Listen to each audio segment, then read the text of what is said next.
Hey, welcome back, everybody, to another episode of the Educational AD Podcast. We're going to be right back with today's guest, but as always, we're going to give a shout out to our sponsors. Now, don't hit that fast forward button. These are all companies that I used as an athletic director.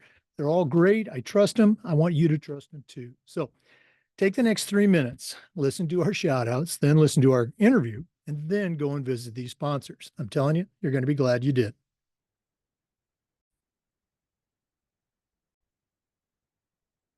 We want to thank Huddle for their support of the podcast. As a football coach, I used Huddle for years. When I became an athletic director, I made sure that our school was a Huddle school. And our coaches just loved the tools that Huddle provided. Our kids loved the videos, our parents loved the streaming, but there's so much more. Go to huddle.com, join the 8 million users. Turn your school into a Huddle school.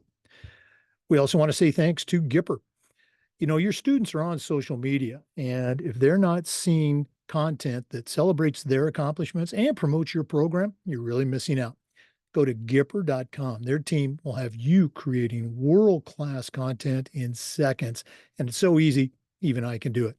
The website is Gipper.com. Check them out today. We also want to thank Sideline Interactive, indoor scoreboards and score tables and scoreboards. Go to sidelineinteractive.com.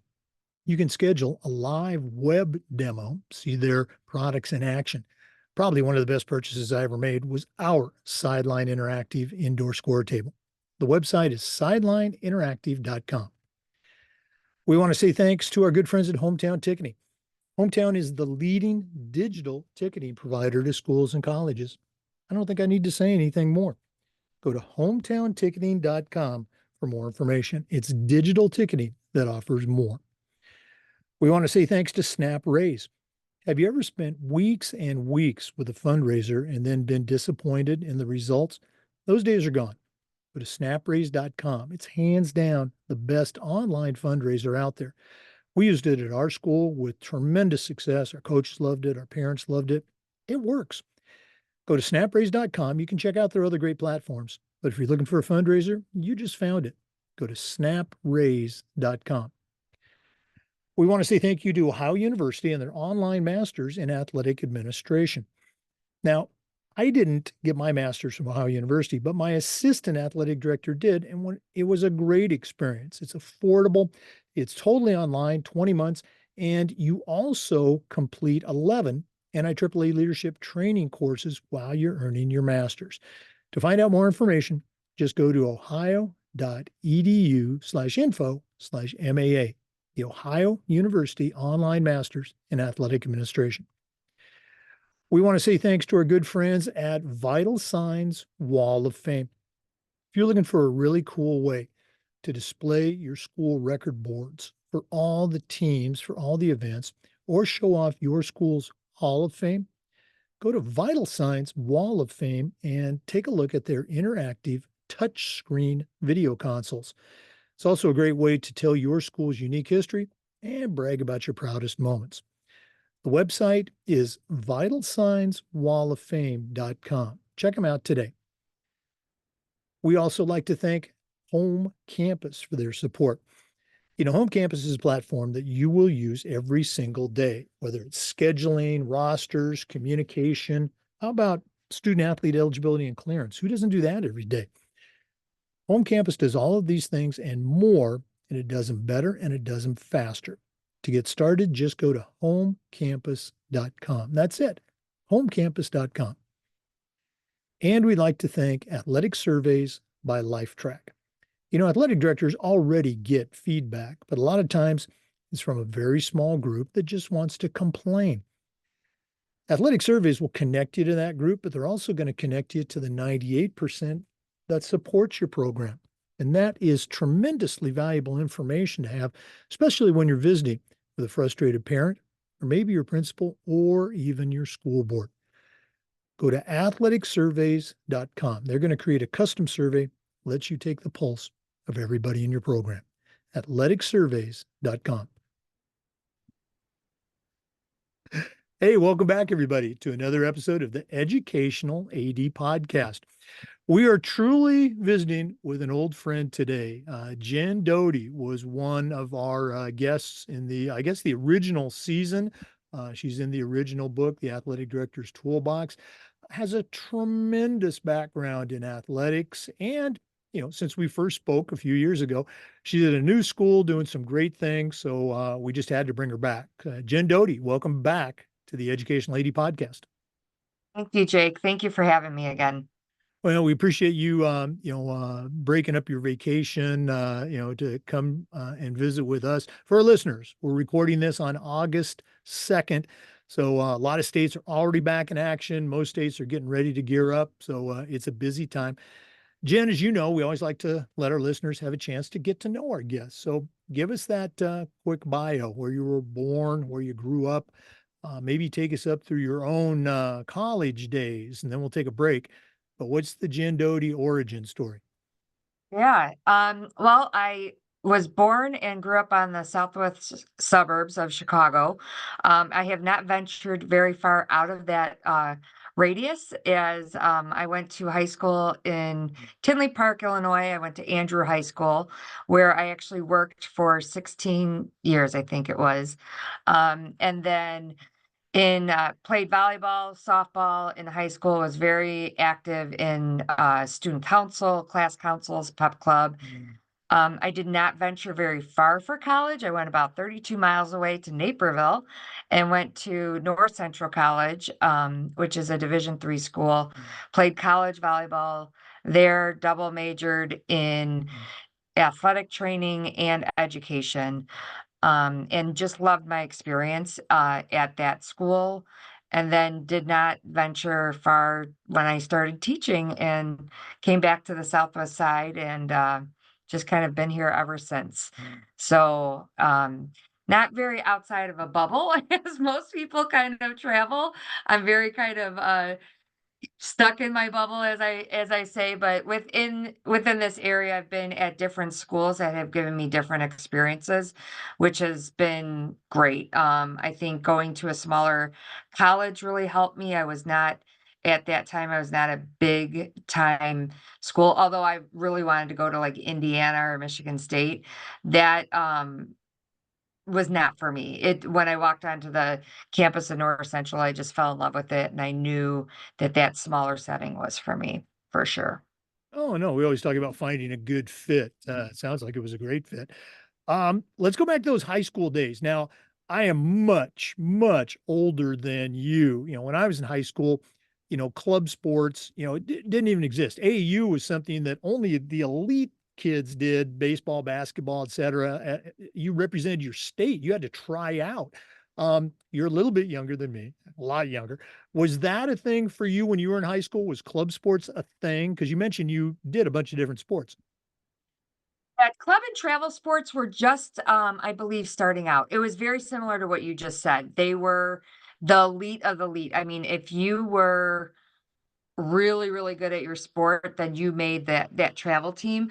I remember for club volleyball, there was maybe 2 or 3 clubs in the area, and I tried out for all of them and did not make them at all. So it didn't discourage me from playing high school volleyball at all. I played all 4 years, and we were very successful my junior and senior year, which was awesome to be part of that experience. Got in the game, wasn't a starter per se, but got in the game at times. So, it's a very different, uh, mindset, I think, now than it was then. Like, you tried it out, but you didn't just then jump to another travel team because there wasn't one. I mean, I even remember for softball, we there was only a couple travel teams, and like the top one in our area was the Orland Park Sparks. And I think I tried out for that, did not make it. And it was a kind of like a park district, but maybe a little bit elevated because we did travel. And it was the Bobcats, I believe. We were just looking at pictures the other week. A bunch of girlfriends and I were reminiscing from our high school days, and, we were laughing at how much fun we had playing travel, but it was not like it is now, and you knew that if you made one of those travel teams, those were the kids that really went on to play D1, D2 college volleyball, or softball. So and I don't even remember, to be honest with you, I don't even remember if there was AAU basketball at that time. I just never heard of travel teams for basketball back then, and that was I graduated in '94, so, it was not a big thing, but when I got out of college, I started coaching, club volleyball. So it during that short time of probably 4 or 5 years, it really, I think, exploded as you saw more and more travel teams being formed, whether it was softball, volleyball, or basketball. Yeah, it's just you mentioned it, it was a different time, and you mentioned you got cut from the travel team. Michael Jordan and I have something in common. We both got cut from our high school team. He seemed to go on and do better in basketball than I did. But yeah, it was just you knew that those kids, were the best of the best. Let's go and jump to your college days. I ask this question a lot. Can you think of a time, and who knows, maybe for you it was in high school, but can you think of a moment, maybe it was in a game, maybe it was practice, maybe it was in one of your undergrad courses that at the time it didn't really seem like it was significant, but now looking back with experience and perspective, you can point to that moment or moments and say, hey, that was a big deal for me. Yeah, I think, for me, I mean, it was a significant part of my life. My senior year, 2 days into preseason, I tore my ACL. And so I was starting, I was one of our starting setters, and so, like, it was devastating for me at the time, tearing your ACL, not being able to play your senior year. But I think what that did for me was my coach at the time, Marcy Thurwachter, she kind of was like, "Well, hey, how about you kind of be my assistant coach, and help out?" And I thought about coaching, but didn't. I was more focused on athletic training. I really wanted to be a high school athletic trainer and teach PE and health. And so me tearing my ACL, I think gave me a different perspective of the game and what it is like to coach. And I decided at that point, like, you know what? I really enjoy coaching. Like, I think this is the avenue I want to go towards, and as my dad teases me all the time, like, we spend a lot of money on college and you're not even using one of your degrees, because I did all the stuff for athletic training, but just never sat for the test. But I think that's how life is, right? It's funny how sometimes, like, one thing where it didn't seem significant at the time, but looking back now, it kind of started the trajectory for me of teaching PE, coaching, and then kind of getting into administration, whether it be division chair or athletic administration. And so it really kind of shifted that course for me. That's the one moment that sticks out for me. No, no, absolutely. It's great that your dad's there to remind you of that occasionally. But hey, you probably have a great and even better relationship with your athletic trainers, because of your own training. Yes, I have the utmost respect for them. A lot of people will call them trainers. I always call them athletic trainers because that's what was instilled in us in college. Our professor, Heidi Matthews, always was like, "You are not a trainer, you are an athletic trainer." And so whenever I refer to our athletic training staff, I never say, "Oh, you're going to the training room or you're going to see the trainer." I always say, "You're going to see the athletic trainer." And I trust them implicitly. Like, they know what they're doing. As a coach, sometimes you don't want to hear it because you want that kid to be okay. You want the kid to be back in the game.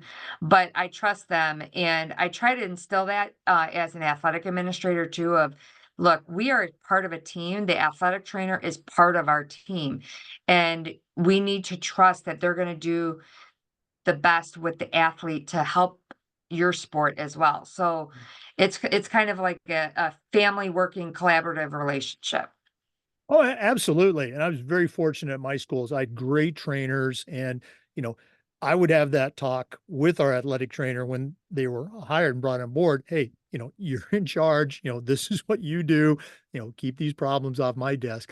And then we would have that meeting with all the coaches. and I would introduce them, and I would make it very clear to the coaches, our trainer, this is her lane. You stay in your lane. And I think only one time I had to have a conversation with the coach, and I said, if we have this conversation again, it's going to be a different kind of conversation. So, Yes. very cool.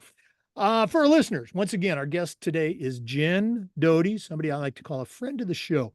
We're going to take our first break, but we're coming back with more. So please stay with us. This is the Educational AD Podcast. We want to say thanks to our good friends at Huddle for their support. As a football coach, I used Huddle for years, but when I became an athletic director, I made sure that our school was a Huddle school. And our coaches, all of our coaches, they just loved the tools that Huddle provided. Our kids loved the videos, of course, and our parents loved the streaming, but there's a whole lot more. Go to huddle.com, join the 8 million users. Turn your school into a Huddle school. We also want to say thank you to Gipper. Your students are on social media, and so are a lot of their parents. And if they're not seeing content that's celebrating their accomplishments and promoting your program, you're really missing out on a great opportunity. Go to Gipper.com. Their team will have you creating world-class content in seconds, and it's so easy, even I can do it. Go to Gipper.com. Mention the podcast. They'll give you a nice discount. That's Gipper.com. Okay. Hey Jake, we actually use both of those products. I love Gipper for the ease of the templates. Our coaches use Gipper as well. It's nice and quick for them to do a quick little social media post on their team or on the game. I've really fallen more in love with Huddle now that we're using Huddle TV. We used to stream to YouTube and we used to have a lot of different issues. But now that they have Huddle TV as an option with our package, it has been a game changer for us and our community who is watching our games. Well, I'm so glad to hear that. Thanks for sharing, of course, for both Gipper and Huddle. It's cool that you use it and also your coaches use it as well. And for Huddle, I knew how good Huddle was as a football coach. I was a little bit concerned if the other coaches would like it when we started using it, and was just, so happy. Our volleyball coach just loved it. She'd be out there programming the cameras in the gym with her cell phone. Basketball coaches loved it. We had the cameras on the field. So thanks so much for sharing that. I'm glad you use it. Gipper and Huddle, folks. You heard it from Jen Doede. Our guest is Jen Doede. She's the director of athletics at Amos Alonzo Stagg High School. And Jen, you took us up through kind of your college days. Share a little bit about your journey that's brought you to Amos Alonzo Stagg. It wasn't your first gig as a high school AD, but what were some of the other stops you had, maybe starting right out of college? Yeah, I was fortunate enough to really start my teaching career at Revis High School in Burbank, which is about 10 minutes up the road from Stagg, actually. So I was there for almost 5 years, and it was a great experience for me. I loved the people I worked with, I loved the kids. I had an opportunity to go back to my alma mater, Andrew High School in Tinley Park. And so I took that opportunity and went back to Andrew and was the head girls volleyball coach there for a while, assistant boys volleyball coach, taught PE health, started the adaptive PE program there as well. And then an opportunity arose. And at the time, there wasn't a lot of opportunities for administration, because we call them lifers. When people went into administration, they were lifers, right? They didn't move on, they didn't retire. And so an opportunity presented itself for me to transition from teaching to administration. And I loved teaching and I loved coaching. And I often thought, okay, is this the right time for me? Should I do this now because I still love it? And I actually think that is the right time. I think the wrong time to move into administration is if you are burnt out as a teacher, because you just become a burnt out administrator. So for me, it was really a great transition time. I learned a lot in my first couple years. I think, and this is one thing I'm very passionate about, and I'm trying to do now is I don't think we train our administrators in leadership practices. And so that is one of my goals now is to make sure that any new administrator who's coming in or any new head coach that's coming in really gets the foundational leadership principles, not management, not, oh, how do I change a kid's schedule or how do I do this? It's more about how do you lead a department? How do you lead a group of people, adults? Because sometimes adults are harder than kids, right? So, um, for me, I learned a lot in those first couple of years as a division chair for PE Health and Driver's Ed. And then at about year 8, I was like, okay, I think I'm ready for something else. I think I'm ready for my next challenge. And I've always loved athletics. So it was a opportunity where I started pursuing becoming an athletic director. And as a female, getting into this field is extremely difficult. But I just kept pushing on, and I went on countless interviews, found the NIAAA actually through, a couple my current AD at the school I was at, Rich Piacek. He kinda helped me get into the NIAAA and kinda showed me what it was, and I ended up getting my RAA and RMSAA, not even being an athletic administrator. I wanted to get the knowledge. I wanted to understand what it was about. So when I went to interview for positions, I could do that. So then I was fortunate enough to get the opportunity to be part of the Joliet Central High School administration team and lead their athletic department. And that was during COVID. And that was my first gig as an athletic administrator. I was in administration for 10 years before that, but leading an athletic department, and I loved it. And I have so much love for that school. I have so much love for the people in that school and the community and the students, that I had, even though it was COVID, I still had a great time. And I had an opportunity to come back to the district where I was at, as one of the AD from Stagg was retiring. And so I took a chance and applied, and I was fortunate enough that they accepted me, and I've been here. I'm entering my 4th year here at Stagg, and I absolutely love this place. I can't imagine being anywhere else. I think what makes Stagg so special, and each school I've been at has been a different type of special. But the people here, our coaches, our athletes, our staff are just second to none. Like, it is such a family atmosphere, that I feel like I can call someone up and say, "Hey, I need this," and they will drop everything and help you, which I think is great. And what we're able to do with our coaches through professional development, I'm very fortunate. I don't know that many athletic administrators have that, um, opportunity to do that with our coaches, or have the belief from the coaches that this is important. So it's really a special place. No, and again, we're going to get into some of the things that you do that really stick out for me at Stag.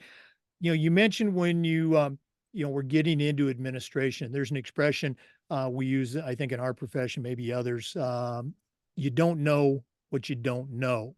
And you talked about, I think all ADs want to do the leadership stuff, but many times the management duties just are so overwhelming. As you got into that AD role, what were a couple of things that popped up for you that you didn't know?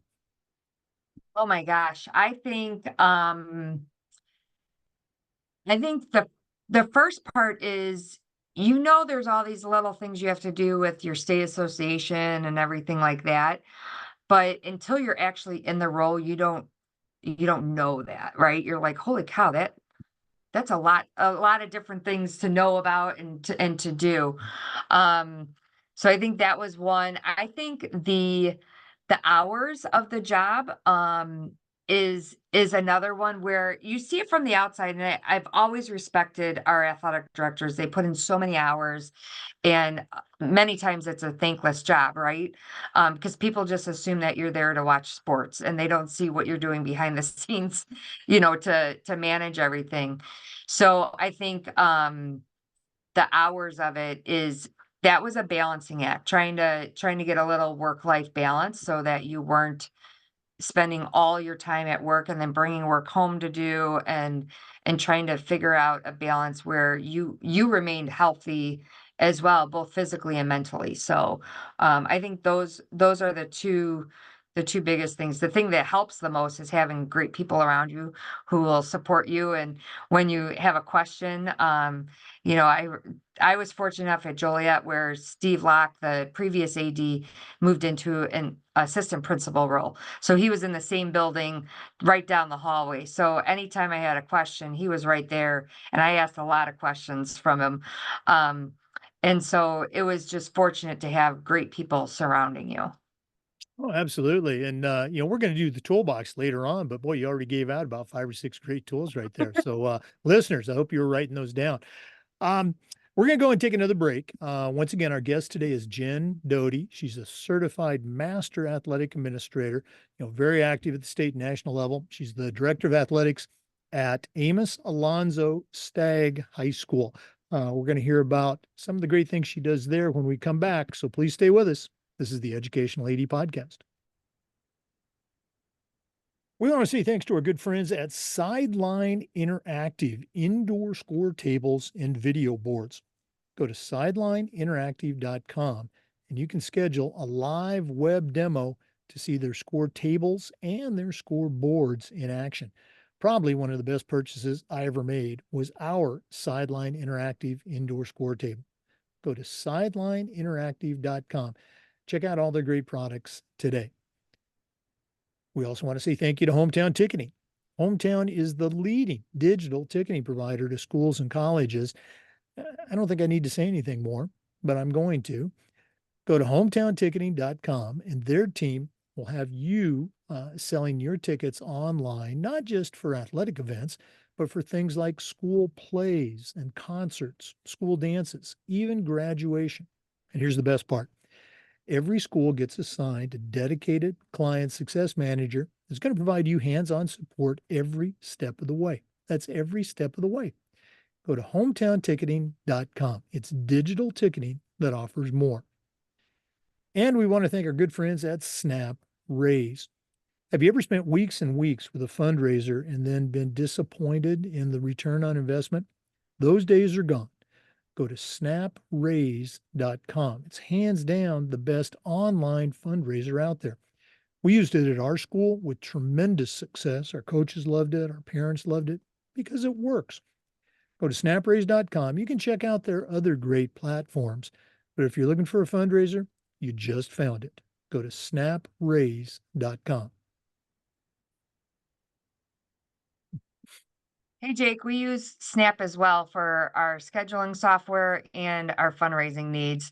And we recently added their FanX platform, which I'm super excited about because we've gotten great feedback from our community about the ease of it. It's nice to have everything in one place. It's just a lot easier to use than navigating a website on your mobile device. Oh, well, I mean, that's a success story when your parents, your fans, get back to you and say, hey, we really like this. So good for you. Thanks for sharing that. I'm going to let our friends at Snap know. For our listeners, again, our guest today is Jen Doede. She's a certified master athletic administrator, and she is the director of athletics at Amos Alonzo Stagg High School. Jen, you've been there now for a few years.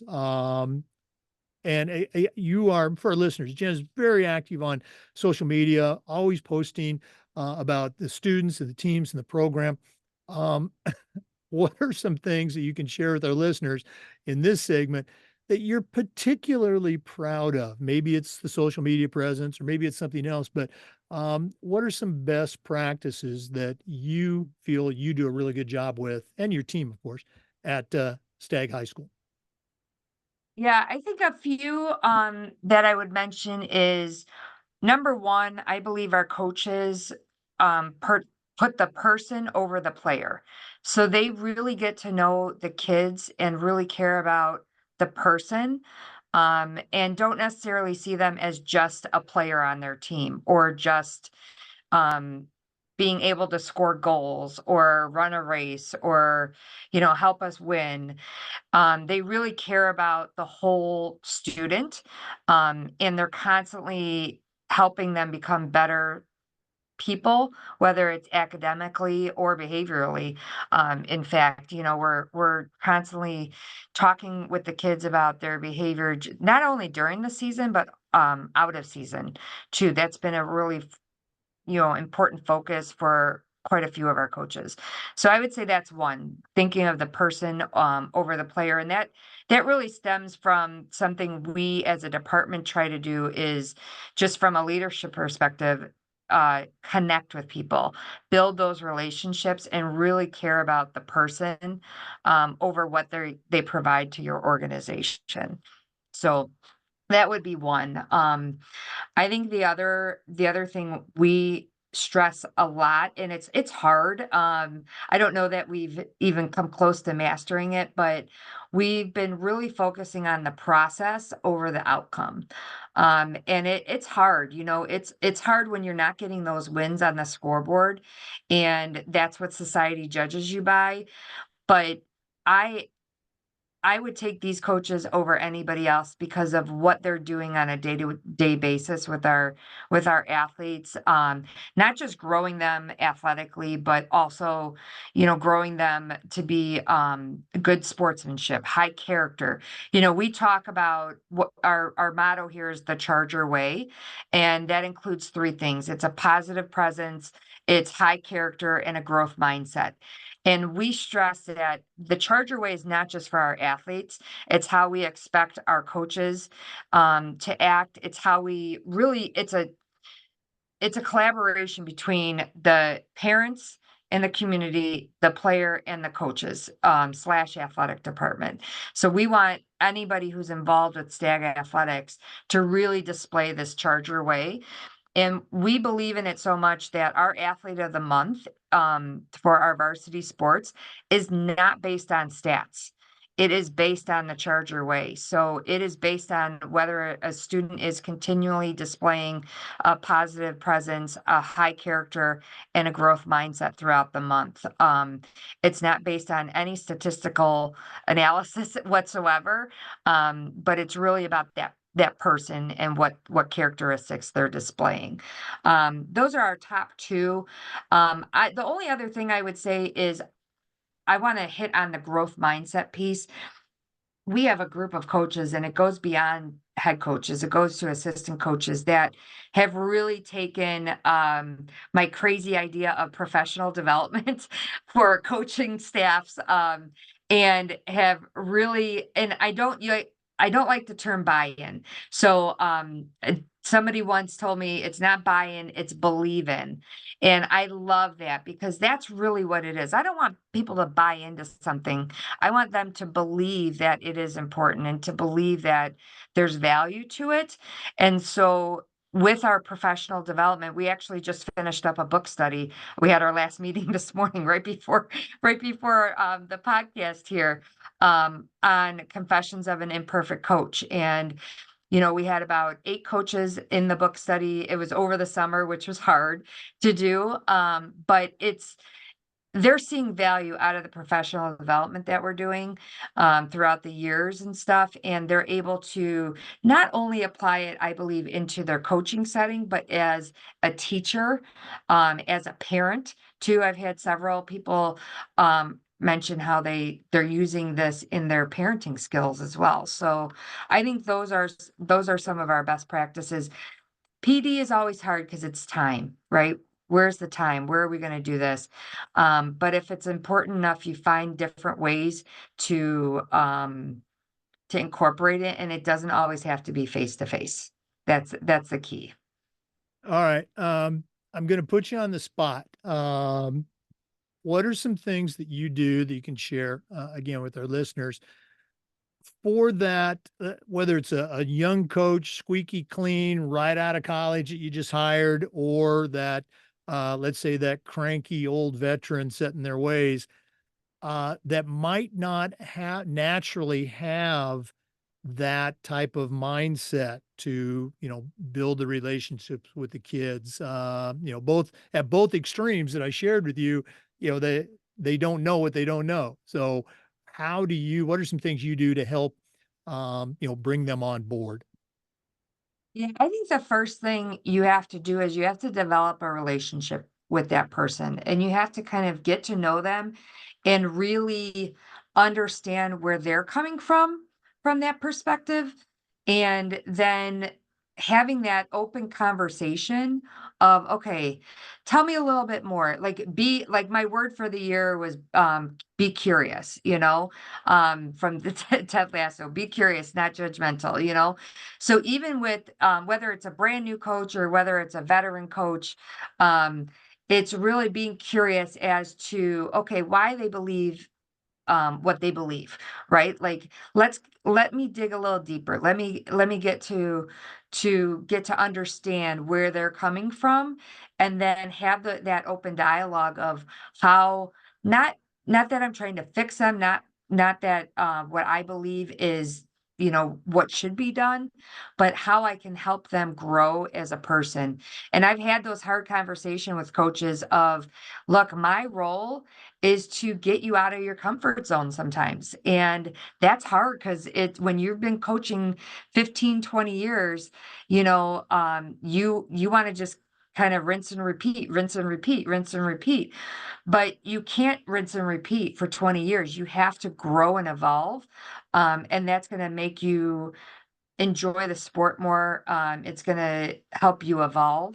And hopefully, um, grow as an individual. I think if you think you know everything there is to know about coaching, that might be the time to get out of coaching, unfortunately.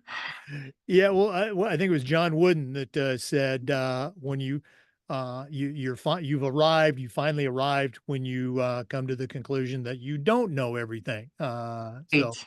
good stuff.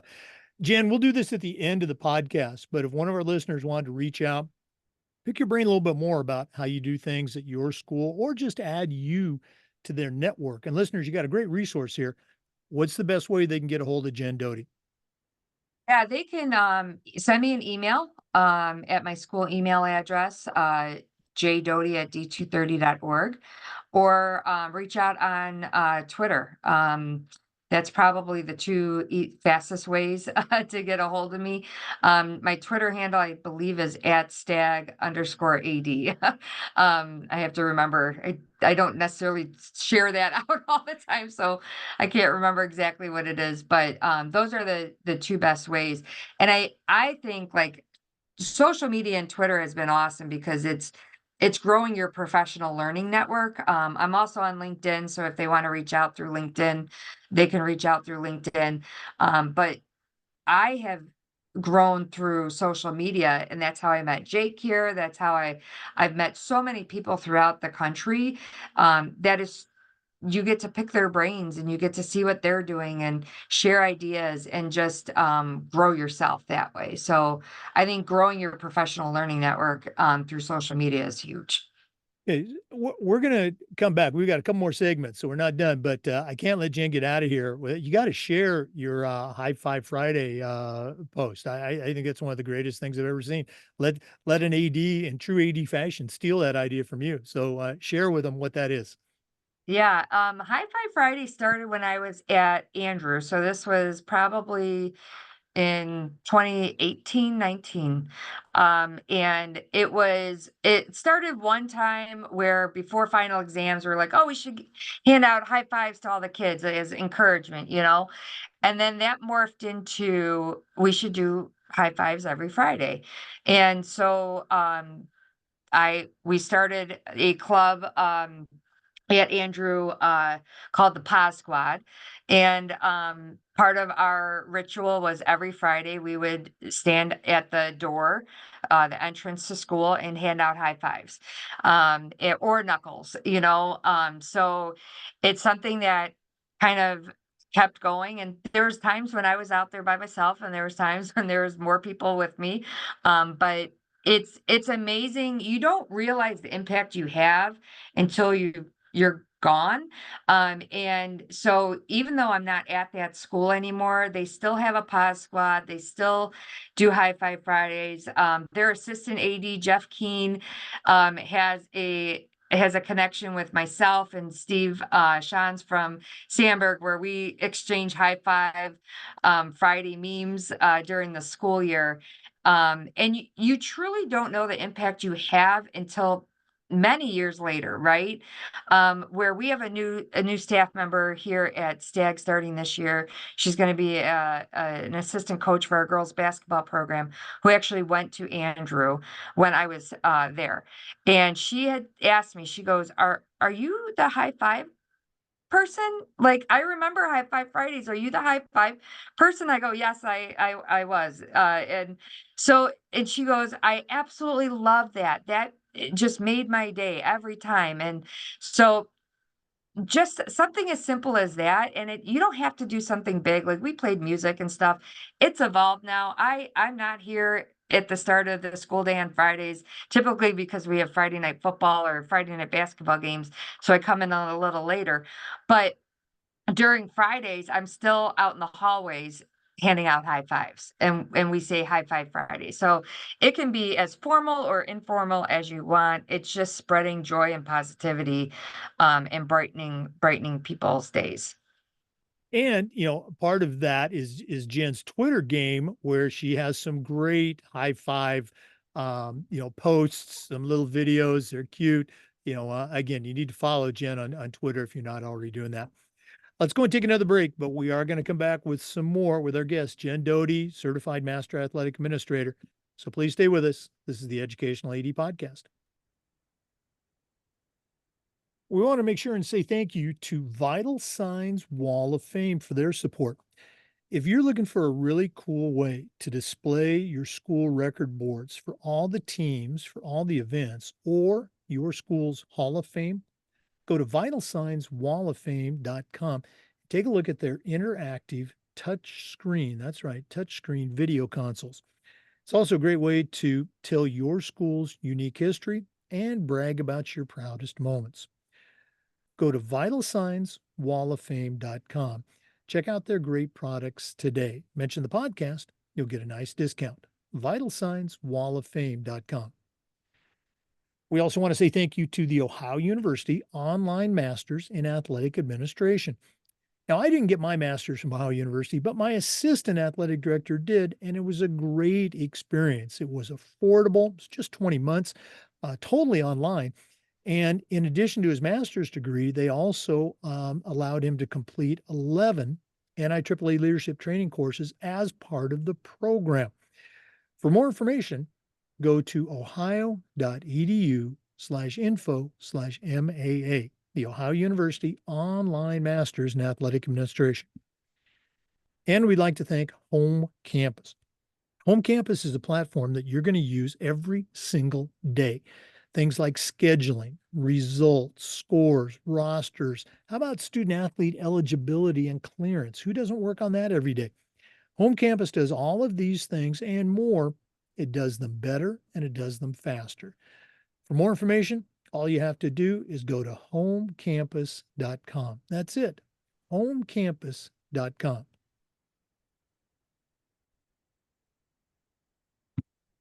Hey, welcome back, everybody, to the Educational AD Podcast.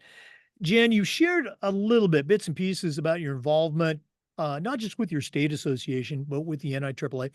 I think it's important for, let's see, our younger ADs, newer ADs, to hear about the journey that we all take. So how did you first hear about your state association and how'd you get involved with NIAAA? So I was fortunate enough to have some really great mentors that were in the athletic administration field. One of those being Rich Piacek. He's a retired AD from Andrew, where I was a division chair for PE. So him and I worked really close together. And when I told him I wanted to transition into athletic administration, he kind of pointed me into the direction of the NIAAA and talked to me about the Illinois Athletic Directors Association and kind of what both of those organizations do and the importance of it. So that was my first introduction to it. And like stated before, before I even became an athletic administrator, I took LTI courses and got my RAA and got my registered middle school athletic administrator certificate as well. And those were purposeful because it wasn't about the letters, it was just more about the journey and the process and growing myself so that when I was in a role of an athletic administrator, and it really did even help me in my role as a division chair, um, just of what's it supposed to be like as an athletic administrator? What are best practices? What you should be doing? What should you not be doing?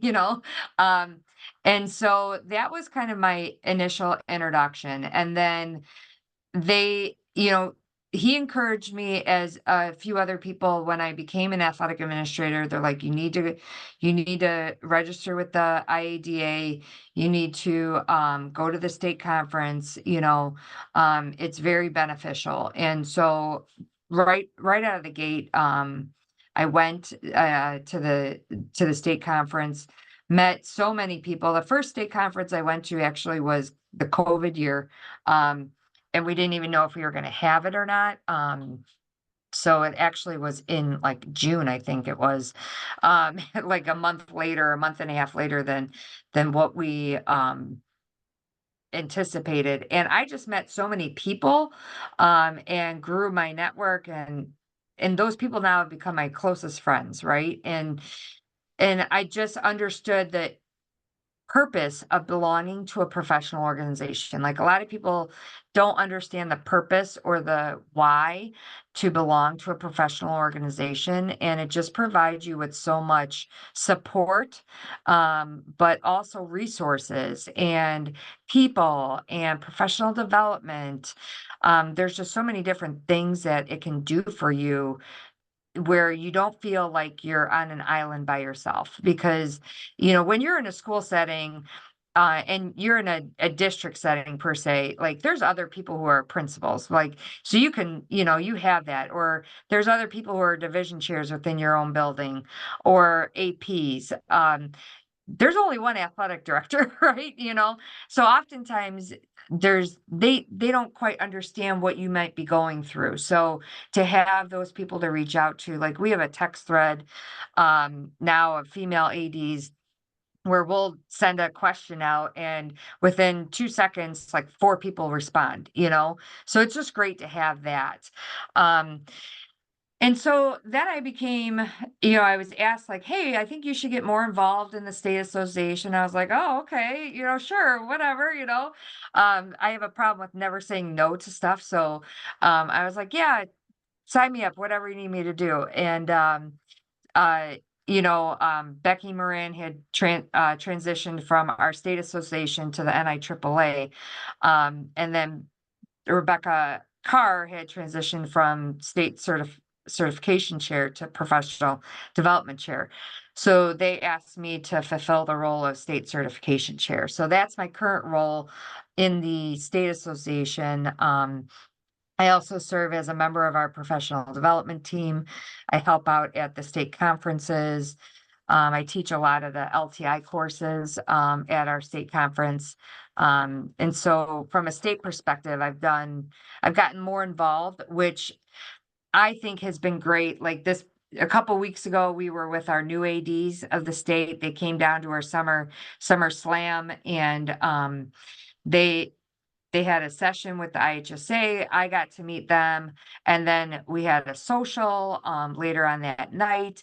And it was just really neat to kind of meet them and like put faces to names and also to let them know, like, you're not alone, like, reach out to us. And one of the things I'm most proud of is this past summer, we as a professional development team, because we believe in the power of the LTI courses, we wanted to provide LTI 501, 502, 503, so that those new ADs walking out of that 2-day summer slam would have the ability to get their RAA certificate. So, and hopefully put them on the course of getting their CAA in a couple years then. So that's how much we believe in the importance of professional development and the LTI courses. Um, I was fortunate enough to get my CAA within, my first 2 years of being an athletic administrator. And then this past spring, I did my CMAA project, which it was very enlightening. And my project is not, I'm going to say this because it's not, we often don't discuss our failures, right? And we always do our highlights.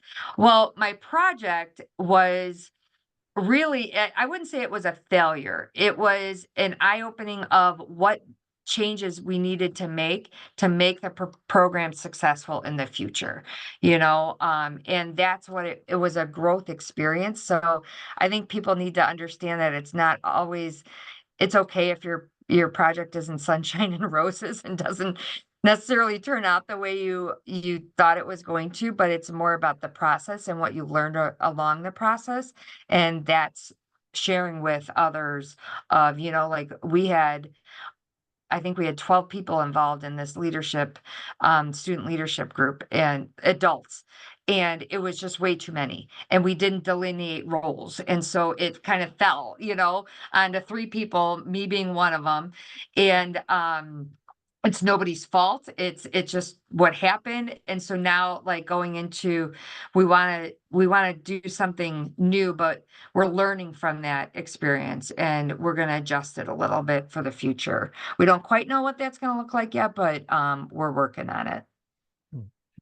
I love, you sharing that aspect of the project. And again, Jen's a certification coordinator for her state. I was a longtime certification coordinator here in Florida and on the national committee. And for listeners, if you are thinking about doing a CMAA and you're struggling to come up with a project, stop, because you're already doing something at your school right now. Maybe it's with kids or coaches or parents or facilities. You're already doing something that would make a great project. You just need to share that story. So reach out to your state's certification coordinator, reach out to Jen, reach out to me. We'd be happy to talk to you about it. Um, One more quick question. As you were taking those initial LTI courses, I'm not going to tell you my experience. I want to hear yours. Um, what were some of those initial thoughts? Was it like, oh, wow, this is great, I got to bring it back to my school? Or was it, oh my goodness, we're not doing this, I need to bring this back to my school? What was your, on some of those early courses, what were your thoughts as you were getting all that material? I would say yes and yes. I think there's courses that I take that I'm like, oh, okay, it kind of validates what you're doing. Oh, okay, this is we're doing this. This is good, but like we're not doing this aspect of it, so maybe I can bring that aspect into it. And then there's always times where like the safety courses, I'm always like, oh my gosh, we need to be doing X, Y, and Z. I think I took one of them at the past national conference, and I was texting my assistants and I'm like, oh my gosh, we got to implement this, and this. And they're like, okay, take a breath. I know you're in a class right now, but let's write it down and let's talk about it when you get back so we have a better idea. But I think that's what it is. And sometimes the courses can be overwhelming. In terms of, oh my gosh, I'm not doing this, I need to do all of this, and then you don't know where to start. So it's you just need to take a deep breath and then go back to it and kind of prioritize, okay, like this is what I think we should do first, and I think that's a way to tackle the amount of information that you receive, because it is a lot of information throughout the courses. I was laughing because this past spring, I was like, I need to create an announcer book. And I'm like, we need to do this. We have new announcers coming in. We need to create something. And especially like if there's an evacuation that needs to take place, I need them to be able to flip to this one script. So I'm asking people around. And then ironically enough, we were asked, and I had taken this course. This is the funny part. I had taken this course years ago and totally forgot that I took it. And because I didn't apply any of the knowledge I learned right away. I taught it with my friend Nicole Ebsen from OPRF. And I was like, Nicole, oh my gosh. And I had the original book. This is how long ago I took it. Because now all the books are usually online. You get the electronic version. I had the original book with the CD-ROM still in it.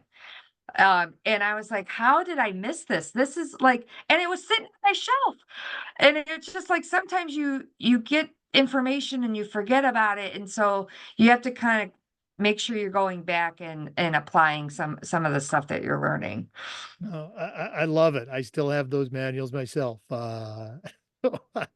You're in good company.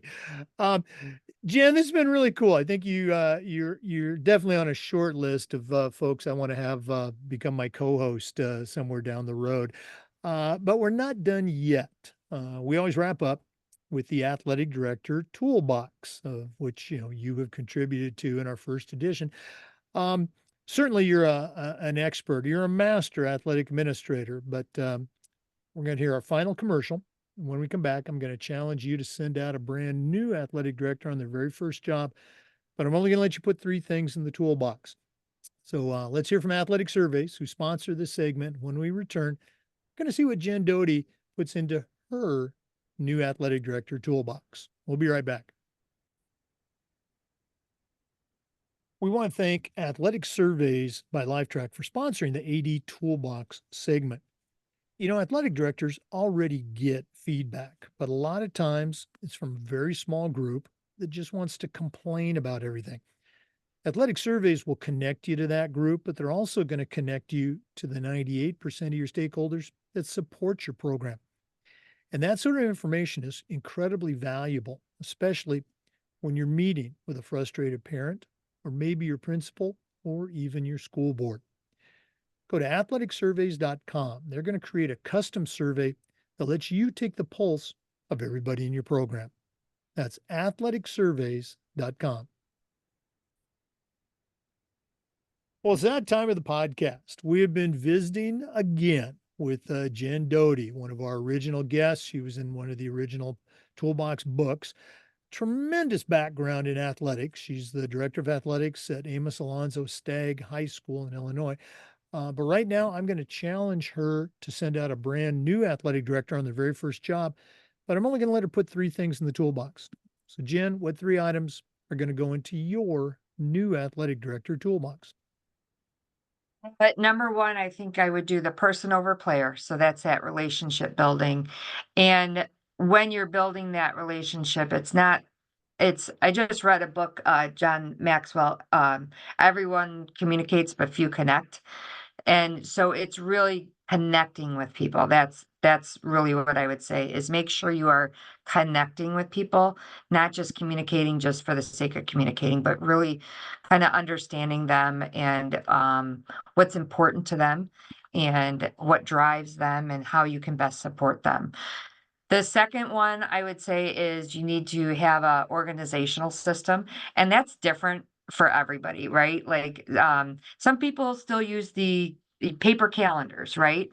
Some people use Google Calendar, some people have a spreadsheet. I think you have to figure out what works best for you, and your strengths, and then go from there because it's not a one size fits all. I mean, I've tried different organizational systems. Some worked for me, some did not work for me. So I think it just depends on what you're comfortable with. So, but being organized is an important piece of the job for sure. And then I think the last one, but I think it's probably one of the most important ones, is to know your values and your why. Not just personally your values, but as an athletic department, what you stand for. What are your values that your athletic department stands for? Because that's really what you are they guide you down the road. Any decisions that you make, you should be measuring them against your value. Does this go against your values? Does this align with your values? And those will help make those tough decisions. And your values aren't going to be necessarily the same as other people's values, but as a department, your values should align, and your programs, your athletic programs, their values should be in alignment, maybe not the same values, but in alignment with what your overall mission is. So I think that's probably one of the key pieces that I know I need to do a better job at, like, is remembering my values, and remembering our professional, values we set as a department. Um, and then really challenging people to, like, live through their values. This is not just something you put on the piece of paper. So if one of my values, for example, is family, I need to understand that, like, if someone else's value is family, they value time with their family. So I shouldn't be expecting them to spend all their waking hours, working on athletic stuff. So and then it's understanding. You don't have to have the same values, but you need to understand what each other's values are and respect them. Oh no, absolutely. I love them all. I love your, the person over the player. And again, just great stuff. You got to walk the walk. You got to, as you talk the talk. Good stuff. Jen, thanks again for sharing with us one more time. If one of our listeners wants to reach out and add you to their network, maybe pick your brain a little bit more, what's the best way they can get hold of Jen Doede? Twitter, my Twitter handle is at stag_AD. On LinkedIn, it's just Jennifer Doty, or you can email me at jdoty@d230.org. Okay. Well, again, appreciate you sharing. Gonna look forward to seeing you down in Austin for the national conference, and all the best with the new school year. Absolutely. Thank you, Jake. I appreciate it. Well, we appreciate you. We also appreciate our listeners, and want to remind them that we upload the Zoom recordings of all of our interviews to the Educational Lady Podcast YouTube channel. We do this just about every day, sharing stories and best practices. So we hope you come back for another episode of the Educational Lady Podcast. We'll see you next time.